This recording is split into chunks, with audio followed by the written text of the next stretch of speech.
في شيء قوي.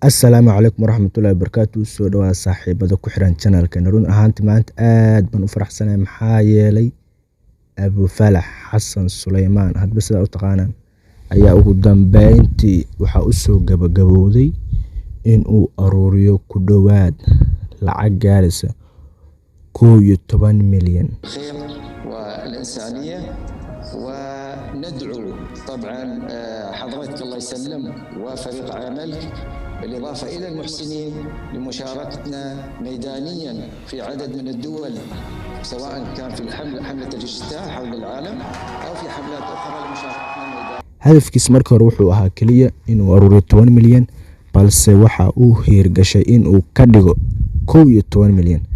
run ahaantii Xasan Suleymaan inkastoo dadka badan ay jinsiyadiisa ay isku khilaafsan yihiin, qaar ay leeyihiin waa Kuwaiti, qaar ay leeyihiin waa Soomaali, qaarna ay leeyihiin waa Sacuudiyaan, balse inta badan boqolkiiba 90 aan ahaan ra'yigay markaan ka hadlo kulli wuxuu leeyahay Soomaali. balse aan isla daawano muuqaalkii ka falcelintiisa markuu gaaray 10 milyan. run ahaantii waa muuqaal aad u baahan in lagu daydo.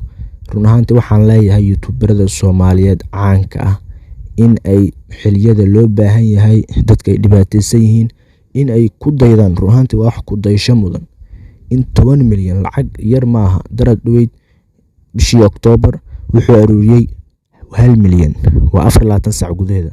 haddana 11 maalin muddo ku dhawaad 12 maalin 11 maalin meelaha wuxuu ku aruuriyay lacag gaaraysa 11 milyan.